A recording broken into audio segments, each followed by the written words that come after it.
آج ہم اپنی زندگی کو جھانک کر کے دیکھ لیں بھائی، معاملات میں شریعت سے کتنا زیادہ دور ہے، معاشرتی زندگی میں شریعت سے کتنا زیادہ ہم دور ہیں، رہن سہن میں کتنا زیادہ دور ہے۔ یہود و نصارہ کی کلچر ہم پر حاوی ہو گئی اور ہم غیر محسوس طریقے سے ہم قبول بھی کر لیتے ہیں۔ اس لیے ابھی موقع ہے زندگی کو غنیمت جانو موت سے پہلے۔ توبو توبۃ نصوحا، اے ایمان والو توبہ کر لو، اے ایمان والو توبہ کر لو، اور ایسی سچی پکی توبہ کرو کہ اس کے بعد تم اس میں ملوث نہ ہو، اور اگر کسی خدا نخواستہ اگر تم ملوث ہو بھی گئے تو اللہ تعالیٰ توبہ قبول کرنے والے ہیں، اس لیے کہ ہماری گناہوں سے زیادہ اللہ تعالیٰ کی رحمتیں ہیں، اللہ تعالیٰ کی رحمتیں ہمیں ڈھانپ لی ہیں۔ اس لیے اخلاقیات میں، معاملات میں، معاشرت میں ہم اپنی زندگی کو ٹٹولیں اور ہم اپنی زندگی کتاب اللہ اور سنت رسول اللہ کے خطوط کے مطابق گزارنے کی کوشش کریں۔ دنیا کے ہر معاملے میں لوگوں کی پرواہ بالکل نہ کریں، لوگوں کی پرواہ بالکل نہ کریں۔ اللہ کے رسول صلی اللہ علیہ وسلم کی حدیث کہ جس شخص نے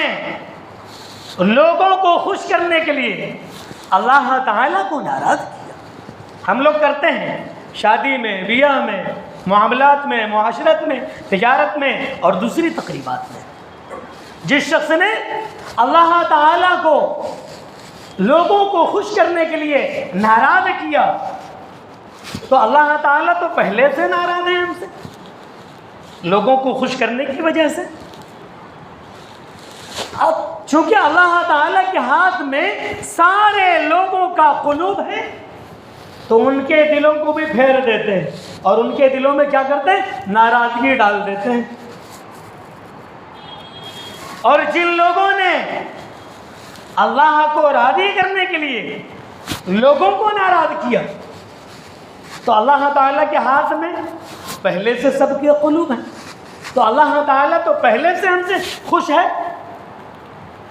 اور جن لوگوں کو ناراض کر کے ہم نے اللہ کو راضی کرنے کے لیے یہ عمل کیا تھا ان کے دلوں میں بھی اللہ تعالیٰ محبت ڈال دے۔ اس لیے بات کرنے سے زیادہ، بیان کرنے سے زیادہ، بات کرنے سے زیادہ، تقریر سے زیادہ، سمجھانے سے زیادہ آج عملی نمونہ پیش کرنے کی زیادہ ضرورت ہے کہ ہم مسلمان اپنے آپ کو اسلام کے سانچے میں ڈھالیں۔ جب اسلام کے سانچے میں ڈھالیں گے تو ساری مصیبتیں اور ساری بلائیں اور ساری آندھیاں دب کر کے رہ جائیں گی، اور ہم جتنا زیادہ نبی صلی اللہ علیہ وسلم کی سنت سے، شریعت سے دور ہٹتے چلے جائیں، آزمائش کی گھڑیاں بڑھتی چلی جائیں، مصیبت کی گھڑیاں بڑھتی چلی جائے اور ہمارے اوپر آفت کی آفت نازل ہوتی چلی جائے۔ اس لیے بھائیوں، اپنی زندگی کو کتاب اللہ اور سنت رسول اللہ کے نقشے کے مطابق ہم زندگی گزارنے کی کوشش کریں، اور ہر معاملے میں ہم دیکھیں کہ جو ہم عمل کر رہے ہیں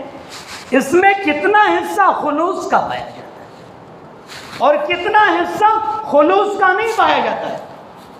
کتنا حصہ معاشرے کا ڈر اور دباؤ پایا جاتا ہے، معاشرے کا ڈر اور دباؤ پایا جاتا ہے۔ آپ ٹٹولیں، اور جتنا حصہ معاشرے کا ڈر اور دباؤ پایا جاتا ہو اس حصے کو آپ اپنی زندگی سے نکالیں، اس حصے کو آپ اپنی زندگی سے نکالیں۔